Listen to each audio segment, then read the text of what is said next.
안녕하세요 여러분, 이방인 채널의 미스 정입니다. 여러분, 우리는 지금 정보 홍수의 시대에 살고 있다고 하죠. 우리가 아침에 일어나서 핸드폰을 여는 순간 너무나 많은 뉴스와 정보들이 우리에게 그저 쏟아져 오고 있습니다. 또 우리는 다양한 관점을 갖고 있는 사람들을 매일 만나면서 일하고 또 공부하고 생활하고 있는데요. 이런 시대에 살고 있는 우리, 또 우리 자녀들이 꼭 가져야 하는 그런 기술은 무엇일까요? 제가 퀴즈를 한번 내볼게요. 자, 첫 번째, 공부를 잘해서 좋은 성적을 얻는 기술. 두 번째, 예쁜 얼굴과 멋있는 외모로 가꿀 수 있는 기술. 세 번째, 돈 많이 벌 수 있는 직장을 얻을 수 있는 기술.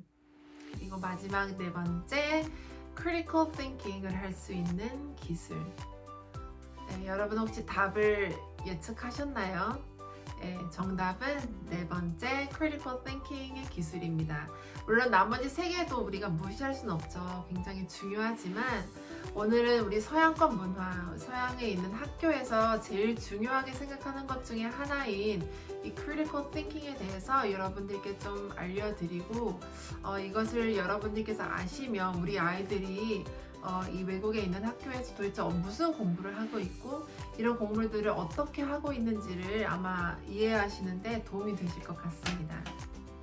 Critical Thinking이 한국어로는 비판적 사고라고 하는데요. 여러분들 이 말을 처음 들으실 때 어떤 느낌이 드세요? 좀 부정적인 느낌이 드시죠? critical이란 단어도 그렇고 비판이란 단어도 왠지 남의 허점을 찾아내서 헐뜯고 비난하는 그런 거 아니야? 라는 마음이 드실 수 있는데 critical의 Greek 원어의 의미는 분별하다입니다. 그리고 비판도 한자어로는 비평할 비, 판단할 판이라고 해요. 그래서 critical thinking, 비판적 사고는 옳고 그름을 잘 판단하다 라는 뜻이 됩니다. 서양 문화에서 이것을 중요하게 생각하는 이유도 그 이유에서입니다. 이 세상에서 너무나 많은 정보들과 다양한 관점들이 있는데 그 가운데서 우리가 정말 옳고 좋은 그런 결정들을 해 나가는 것, 여러 가지 문제를 직면했을 때 옳은 판단을 할 수 있는 것, 사람들을 사귈 때 정말 올바르고 좋은 사람들을 사귈 수 있는 것, 이런 것들이 우리에게 이 시대를 살아갈 때 너무나 필요한 기술이죠. 특히 요즘처럼 너무 정보가 많은 그런 시대에서는요. 그래서 우리 아이들이 도대체 학교에서 어떻게 공부를 하면서 이런 비판적 사고를 가진 사람으로 클 수 있는지 제가 좀 알려드릴게요.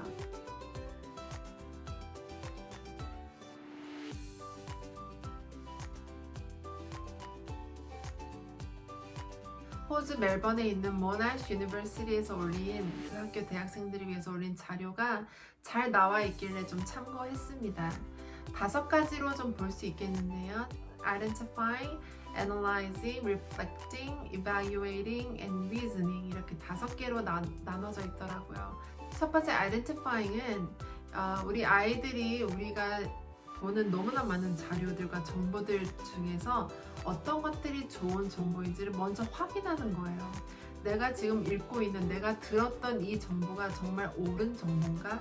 누가 이 정보를 얘기했는가?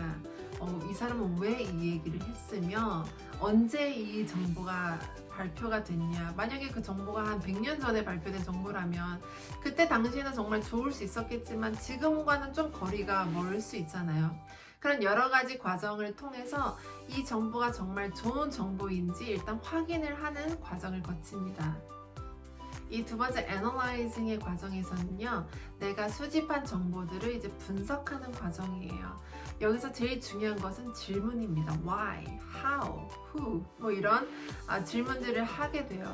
왜 이 사람은 이런 정보를 흘렸지? 누가 이 정보를 통해서 이익을 얻는가? 혹시 이 사람이 빼놓은 정보가 있다면 무엇인가? 왜 그 정보들을 빼놓았는가? 뭐 이런 여러 가지 질문들을 하면서 분석합니다. 자세하게. 그리고 이 다음 단계로 넘어갑니다. Reflecting인데요.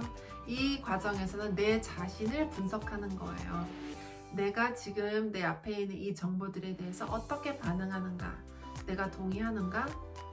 내가 동의한다면 어떤 이유이기 때문에 왜 나는 여기에 동의를 하고 왜 나는 이것을 동의하지 않는가, 이런 식으로 나의 반응을 분석하는 과정입니다. 그 다음은 evaluation이에요. evaluation은 이제 평가죠. 그러면 이 주장, 이런 어떤 정보들을 내가 어떻게 평가하는가에 대한 과정이고요. 마지막 reasoning은 그럼 이제 나의 주장을 펼치는 거예요. 근데 나는 여러 가지 정보들을 수집했고 그 정보들이 진짜인지 제대로 된 정보인지를 확인했고 분석했으며 거기에 대한 나의 반응을 살폈고 그 다음 평가를 내렸잖아요. 그럼 이제 내가 나의 주장을 설득력 있게 할 수 있게 되죠. 이러이러한 정보들이 있고 이러이러한 정보들은 믿을 만한, 신뢰할 만한 정보들이다. 왜냐하면 이러이렇기 때문에.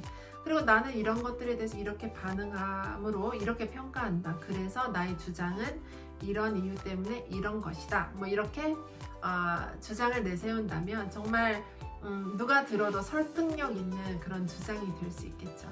우리 아이들이 다니는 학교에서는 이 비판적 사고 기능을 훈련시키기 위해서 여러 가지 액티비티들을 합니다. 그 중에 제일 많이 사용되는 것이 라이팅이에요.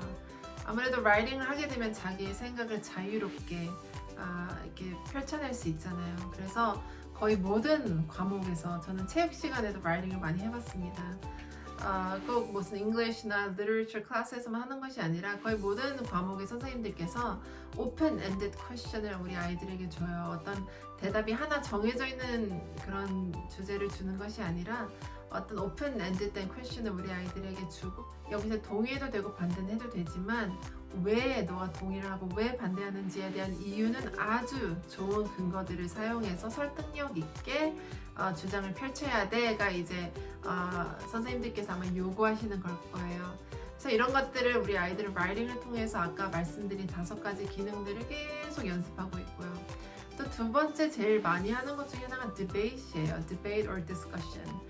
거의 모든 클래스에서 끝날 때는 디스커션을 많이 해요. 물론 시간이 많이 없기 때문에 뭐 많은 토론의 시간을 갖기가 어려울 수는 있지만 굉장히 자주 합니다. 그 디베이트는 어떤 한 주제를 놓고 두 팀으로 나눠서 이 팀 나눌 때도 꼭 동의하는 팀, 뭐 반대하는 팀으로 나누지 않고 내가 거기에 동의하지 않아도 선생님께서 랜덤하게 그냥 집어넣을 수 있고요. 너는 그냥 동의하는 팀 해! 이렇게 할 수 있고요. 나는 반대하지 않는데 반대하는 팀에 들어가게 돼요.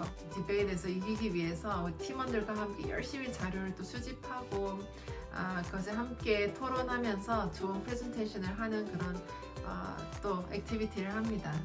세 번째로 또 우리 아이들이 학교에서 많이 하는 액티비티 중에 하나가 그룹 워크예요. 그룹 워크는 이제 아이들이 한 팀, 뭐 한 3, 4명, 4, 5명의 팀 안에 들어가서 그 팀원들과 함께 이제 어떤 과제를 풀어나가는 건데요. 정말 많이 합니다. 이런 것들을 통해서 또 선생님들께서 가르치고 싶으신 거는 나의 주장을 또 우리 팀원들에게 어떻게 설득력 있게 나눌 것인가, 아니면 내 의견과 좀 다르지만 다른 의견들을 또 한번 들어볼 수도 있고 그 안에서 하모니를 이루면서 성공적으로 효율적으로 어떤 솔루션을 잘 만들어낼 수 있는 그런 것들을 또 배우게 됩니다. 너무나 중요하죠. 또 네 번째는 프레젠테이션이에요. 프레젠테이션도 굉장히 자주 하는 그런 액티비티 중에 하나입니다. 앞에 나서서 얘기하는 거 어려워하는 친구는 참 힘든 그런 과제일 수도 있어요. 저 너무 싫어했어요. 영어도 못하는데 앞에서 프레젠테이션 하는 거 얼마나 힘들겠어요. 참 부담 느꼈던 과제 중에 하나였던 기억이 있는데 이 프레젠테이션을 통해서 우리 아이는 또 다시 한번 앞에 나가서 얘기를 해야 되니까 정말 좋은 자료들을 수집하고 이 자료들을 잘 분석하고 나의 것으로 만들어서 설득력 있게 앞에서 이제 얘기를 하죠. 그러면 끝에 꼭 선생님께서 한 시간을 주세요. 이게 뭐냐면 질문하는 시간이에요. 그럼 아이들도 질문할 수 있고 선생님도 질문하실 수 있어요. 그럼 한국 같으면 그냥 저의 개인적인 생각에는 그 시간에 많이 질문을 안 하는 것 같아요. 앞에 있는 아이가 힘들어할 수도 있고 무안해할 수도 있고 그냥 뭐 질문이 생각이 나지 않을 수도 있어서 보통 안 하거나 좋은 질문들 뭐 잘했어 뭐 이런 식으로 얘기를 할 것 같은데 외국에는 아이들이 그런 눈치가 좀 없어요. 그래서 앞에 아이가 무안해할 거란 생각을 별로 안 하고 정말 질문을 해요. 왜 그런 거야? 왜 너는 그렇게 생각해? 나는 그 부분은 너랑 동의하지 않는데 뭐 이런 식의 질문들을 할 수 있습니다. 그럼 이 아이들이 그런 질문을 할 거라는 걸 이미 예상을 했어요. 그렇기 때문에 정말 좋은 프레젠테이션을 준비한 아이라면 이 질문에 대한 대답까지도 연구를 해서 자기가 갖고 있습니다. 그러니까 프레젠테이션 하기가 얼마나 어려워요. 하지만 정말 좋은 프레젠테이션을 이렇게 준비하는 과정을 연습한 아이들은 너무나 좋은 그런 배움을 갖게 되는 거죠. 학교에서 우리 아이들에게 이런 비판적 사고 기능들을 가르치면서 제일 궁극적으로 바라는 것이 우리 아이들이 비판적 사고 성향을 가진 사람으로 자라길 원하는 거예요.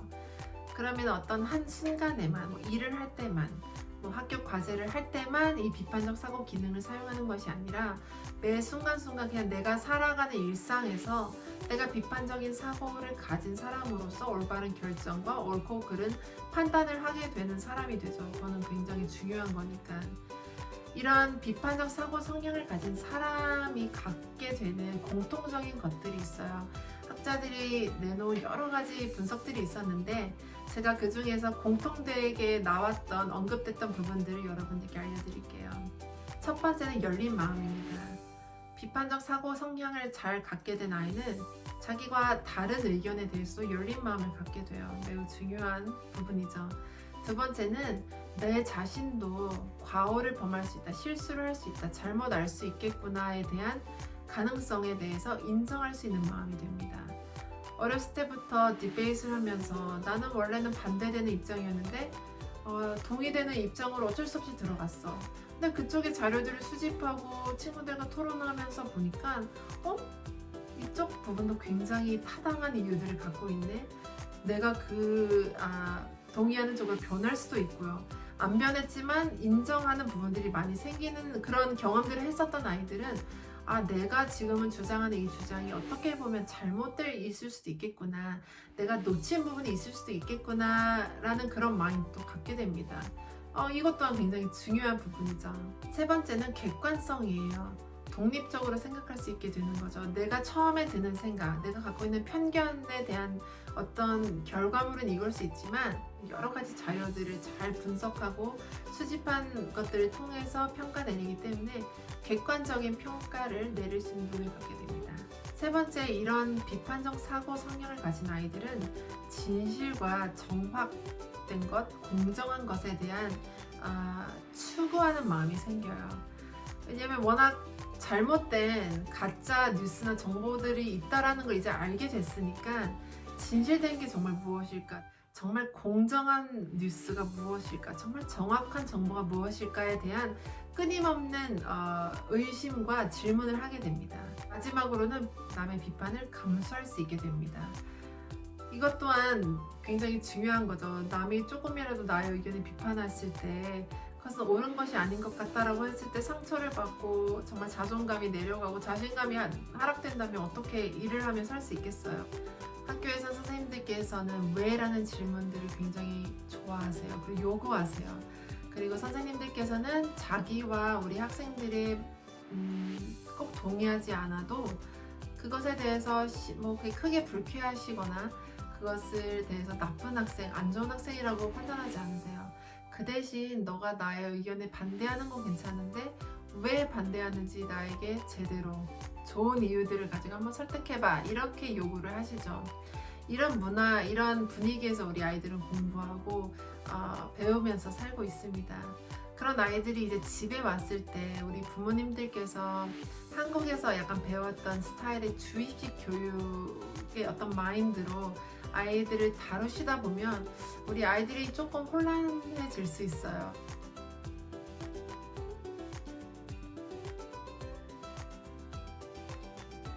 제가 우리 어머님, 아버님들께 당부드리고 싶은 것 중에 하나는 외국에서 우리 아이를 키우다 보면 물론 이것은 성격적인 것일 수도 있어요. 또 다른 요인일 수도 있지만 이 critical thinking에 대한 문제라면, 이것 때문이라면 어느 순간 우리 아이가 너무 좀 반항적이거나 너무 말로 따지려 들려고 하거나 너무 논리적으로 막 엄마에게 대들거나 이렇게 느껴지실 수 있어요. 당황해하지 마시고 거기서 대화를 하시면 돼요. 왜? 그럼 너는 왜 그렇게 생각해? 너는 왜 엄마랑 반대하는 거야? 그럴 때 아이의 이유를 들어보실 수 있죠. 그리고 어머니의 이유, 우리 아버님의 이유도 나눠주시면 돼요. 타당한 이유를 가지고 우리 아이들과 대화를 하면 우리 아이들이 훨씬 더 소통하는데 어려움을 느끼지 않게 될 거예요. 그리고 우리 부모님들도 생각해 보실 수 있게 되죠. 내가 갖고 있는 이유들이 정말 올바른 이유들인가? 내가 갖고 있는 이유들이 너무 한국적인가? 너무 내 시대 때만 적용됐던 이유들인가?